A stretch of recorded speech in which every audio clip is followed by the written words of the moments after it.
Hey guys, it's Rachel with Mr. Nola's Glitter. How you doing today? Today we're going to do a video I'm calling a Summer Neon Leopard Peek-A-Boo. I showed you guys some work in progress, which I was working on this cup. I swore I would never do another one because this one took me 11 billion years and I got lots of blisters. I did not come up with this technique. Tons of people have done it before me. It's a glittered Peek-A-Boo. Did some little spray paint with alcohol ink and the airbrush thing over it, peek-a-booed it, and then outlined it with some cool holographic vinyl. You guys wanted to know how I did it, so I decided to create another one, but I wasn't crazy, so I did it on a little cute little shorty. So the video is going to be a combination of, you'll see me prepping this one because I record everything I do just in case. And then it was in the middle of the night when I decided to do this one, so you don't see me prepping this one. So it'll be a combination of the both, but boop, this is what we're gonna create today, okay? So let's get to it.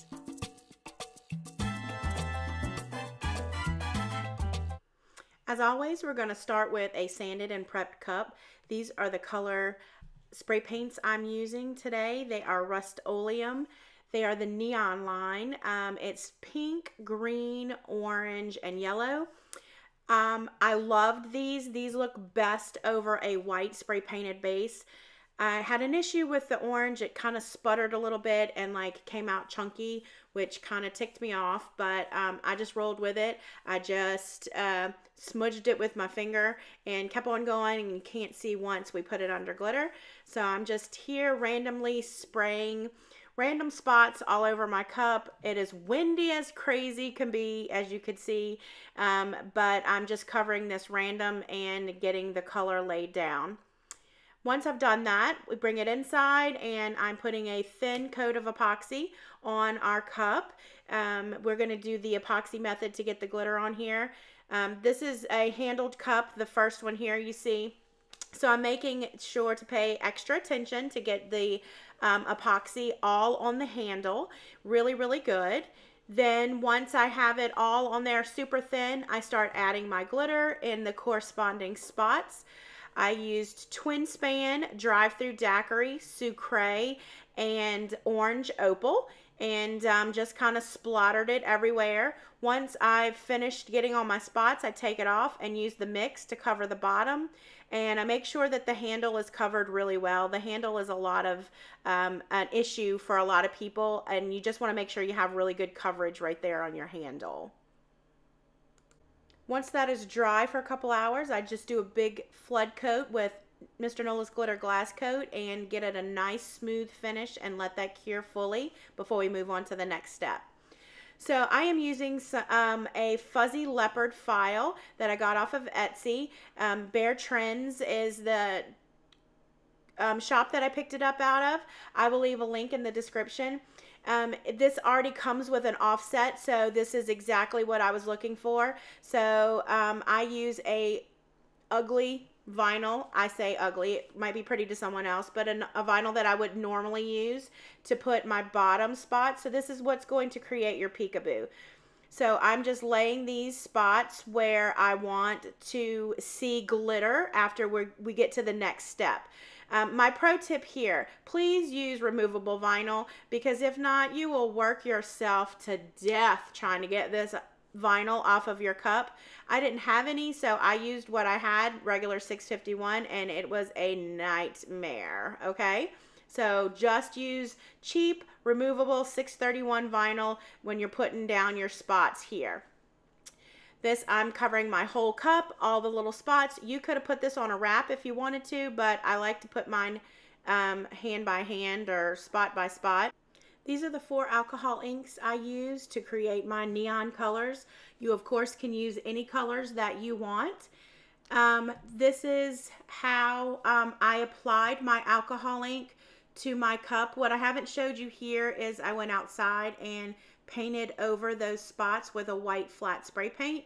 Let that dry before we moved on to this step. I'm using just a little handheld airbrush gun. If you don't have that, that's fine. Use a sponge, any way that you normally would put alcohol inks on a cup, and just go to town. Any kind of random pattern works here. I like to mix pinks and greens and like the orange and the yellow together, and I like to put my colors on pretty thick because I'm going to take a mister of alcohol ink after I'm done and create like splotchy patterns. So I like it to be really thick on here so it doesn't remove my color. It just gives it like the little spray bubbles. So this is what you're going to see me doing now is I'm lightly misting. I'm not doing it too thick or too heavy because I don't want this to run. So I will spray it, let it dry, evaporate, and then I'll move on until I get the desired effect that I like.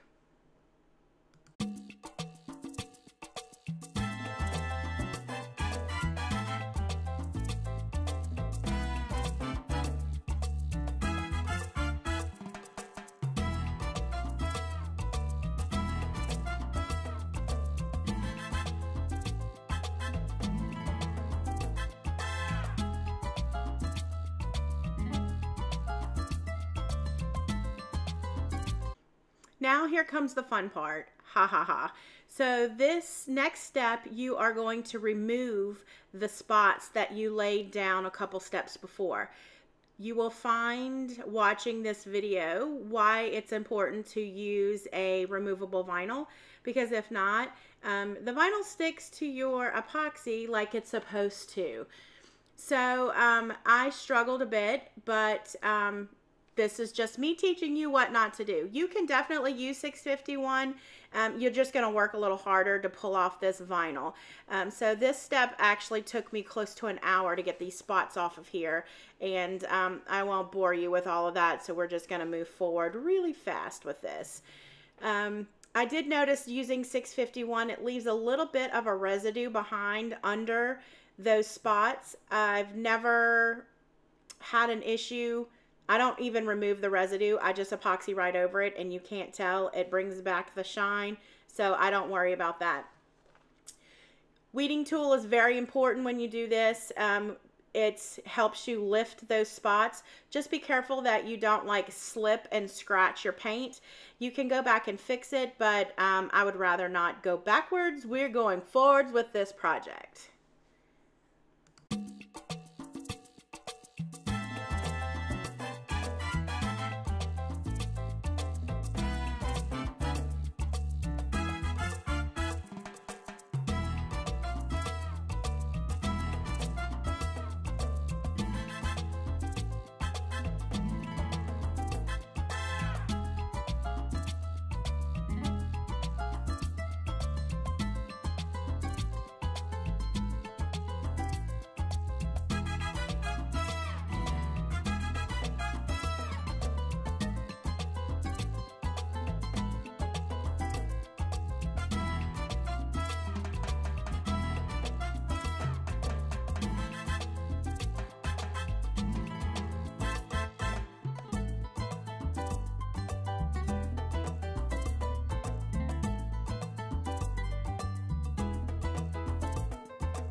Now that you are getting to the end of this long, tedious part, it is time to put the offsets on top of these spots. So the file that I bought from Etsy from Bear Trends comes in two parts. It'll come with the bottom spots that I put on first, and then it comes with the offset that I printed in I cut in a different vinyl to outline your spots. So it gives it like a pop. So you can see there's going to be a lot going on.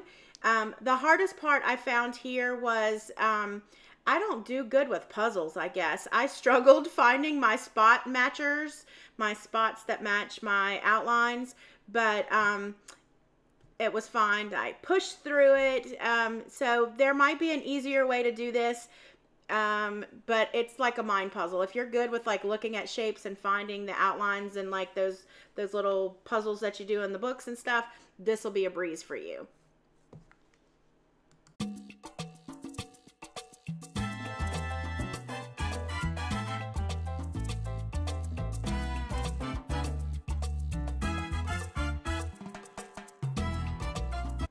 I'm almost embarrassed to say that this step took me close to another hour, but I think it was worth it. It really looks cool. I love all the contrasting colors, and it just screams, let's go enjoy summer. Like, put me a fruity beverage in here and let's go. Let's go to the beach.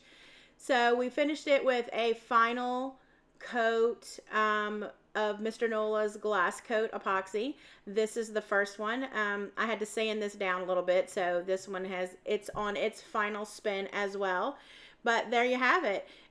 It came out beautiful. Look at that shine. You can't beat that shine. And I'm super proud, and I'm kind of glad that you guys asked for a tutorial, so now I have this little mini too. So it's not perfect by any means, but that's what's fun about this style, is because your imperfections make your cup perfect. So thank you so much for hanging out with me today, and if you try this technique, or if you've already tried this technique, show it off and let's see what you've done. Thank you so much, guys. Don't forget to like and subscribe and turn on the alert so you know when next time I post a video. Have a great day. Bye.